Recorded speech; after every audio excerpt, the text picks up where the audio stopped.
ಸಂವಿಧಾನದಲ್ಲಿ ಮೂಲಭೂತ ಹಕ್ಕುಗಳ ಬಗ್ಗೆ ಉಲ್ಲೇಖ ಇದೆ. ಎಷ್ಟನೇ ವಿಧಿಯಲ್ಲಿ ಸಂವಿಧಾನದ ಬಗ್ಗೆ ಭಾಗ 3ನೇ ಭಾಗದಲ್ಲಿ ಮೂಲಭೂತ ಹಕ್ಕುಗಳ ಬಗ್ಗೆ ಸಂವಿಧಾನದಲ್ಲಿ ಉಲ್ಲೇಖವನ್ನು ಮಾಡಲಾಗಿದೆ. ಅದೇ ರೀತಿ 4ನೇ ಭಾಗದಲ್ಲಿ ಮೂಲಭೂತ ಕರ್ತವ್ಯಗಳನ್ನು ಹೇಳಲಾಗಿದೆ. ನಾವಿವತ್ತು ಮೂಲಭೂತ ಹಕ್ಕುಗಳ ಬಗ್ಗೆ ತಿಳ್ಕೊಳ್ಳೋಣ. ಫಸ್ಟ್ ಟೋಟಲ್ ಎಷ್ಟು ಮೂಲಭೂತ ಹಕ್ಕುಗಳನ್ನು ನೀಡಿದೆ ಪ್ರಜೆಗಳಿಗೆ ಸಂವಿಧಾನ ಅಂತಂದ್ರೆ 6 ಮೂಲಭೂತ ಹಕ್ಕುಗಳನ್ನು ನೀಡಿದೆ. ಅದು ಯಾವ್ಯಾವು ಅಂದ್ರೆ ಸಮಾನತೆಯ ಹಕ್ಕು, ಸ್ವಾತಂತ್ರ್ಯದ ಹಕ್ಕು, ಶೋಷಣೆ ವಿರುದ್ಧದ ಹಕ್ಕು ಮತ್ತು ಧಾರ್ಮಿಕ ಸ್ವಾತಂತ್ರ್ಯದ ಹಕ್ಕು, ಸಾಂಸ್ಕೃತಿಕ ಮತ್ತು ಶೈಕ್ಷಣಿಕ ಹಕ್ಕು ಮತ್ತು ಸಂವಿಧಾನಾತ್ಮಕ ಪರಿಹಾರ ಹಕ್ಕು. ಇವು ಸಂವಿಧಾನದಲ್ಲಿರುವಂತಹ 6 ಮೂಲಭೂತ ಹಕ್ಕುಗಳು. ಮೊದಲನೇದಾಗಿ ಸಮಾನತೆಯ ಹಕ್ಕು. ಇದು 14ರಿಂದ 18ನೇ ವಿಧಿಯಲ್ಲಿ ಬರುತ್ತದೆ. ಕಾನೂನಿನ ಮುಂದೆ ಎಲ್ಲರೂ ಸಮಾನರು. ಯಾರೇ ಆಗಲಿ ಕಾನೂನಿಗಿಂತ ದೊಡ್ಡವರಲ್ಲ. ಧರ್ಮ, ಕುಲ, ಜಾತಿ, ಲಿಂಗ ಇವುಗಳ ಆಧಾರದ ಮೇಲೆ ಪಕ್ಷಪಾತ ಮಾಡುವಂತಿಲ್ಲ. ಸಾರ್ವಜನಿಕ ಬಾವಿ, ಕೆರೆ, ರಸ್ತೆ ಉಪಯೋಗಿಸಲು ನಿರ್ಬಂಧವಿಲ್ಲ.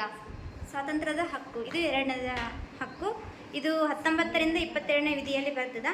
ಈ ಹಕ್ಕಿನ ಪ್ರಕಾರ ವಾಕ್ ಸ್ವಾತಂತ್ರ್ಯದ ಹಕ್ಕು, ಅಭಿಪ್ರಾಯ ವ್ಯಕ್ತಪಡಿಸುವ ಸ್ವಾತಂತ್ರ್ಯ, ಸಂಘ ಸಂಸ್ಥೆಗಳನ್ನು ಸ್ಥಾಪಿಸುವ ಸ್ವಾತಂತ್ರ್ಯ, ದೇಶದ ಎಲ್ಲೆಡೆ ನಿರ್ಬಂಧವಿಲ್ಲದೆ ಸಂಚರಿಸುವ ಸ್ವಾತಂತ್ರ್ಯ, ಭಾರತದ ಯಾವುದೇ ಭಾಗದಲ್ಲಾದರೂ ವಾಸಿಸುವ ಸ್ವಾತಂತ್ರ್ಯ. ಶೋಷಣೆಯ ವಿರುದ್ಧ ಹಕ್ಕು. ಇದು 23ರಿಂದ 24ನೇ ವಿಧಿಯವರೆಗೂ ಕಂಡುಬರುತ್ತದೆ. ಬಡವರು, ಮಹಿಳೆಯರು, ಮಕ್ಕಳು ಮತ್ತು ದುರ್ಬಲರನ್ನು ಶೋಷಣೆ ಮಾಡಬಾರದು.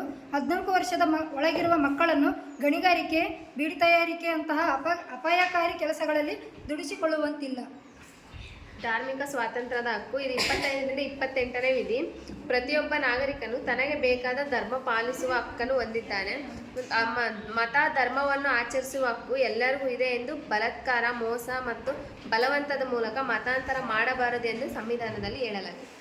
5ನೇ ಹಕ್ಕು ಸಾಂಸ್ಕೃತಿಕ ಮತ್ತು ಶೈಕ್ಷಣಿಕ ಹಕ್ಕು. ಇದು ವಿಧಿ 29ರಿಂದ 30ನೇ ವಿಧಿ. ಯಾವುದೇ ಜನರು ತಮ್ಮ ಭಾಷೆ, ಲಿಪಿ, ಸಂಸ್ಕೃತಿಯನ್ನು ರಕ್ಷಿಸುವ ಹಕ್ಕನ್ನು ಪಡೆದಿದ್ದಾರೆ. ಅಲ್ಪಸಂಖ್ಯಾತರಿಗೆ ವಿದ್ಯಾಸಂಸ್ಥೆಗಳನ್ನು ಸ್ಥಾಪಿಸಿ ಆಡಳಿತ ನಡೆಸುವ ಹಕ್ಕು ಕೂಡ ಇದೆ. 6ನೇ ಹಕ್ಕು ಸಂವಿಧಾನಬದ್ಧ ಪರಿಹಾರ ಹಕ್ಕು. ಇದು 35ನೇ ವಿಧಿಯಲ್ಲಿ ಕಂಡುಬರುತ್ತದೆ. ಮೂಲಭೂತ ಹಕ್ಕುಗಳು ಉಲ್ಲಂಘನೆಯಾದಾಗ ನಾಗರಿಕನು ಉಚ್ಚ ಅಥವಾ ಸರ್ವೋಚ್ಚ ನ್ಯಾಯಾಲಯಕ್ಕೆ ದೂರು ಸಲ್ಲಿಸಬಹುದು.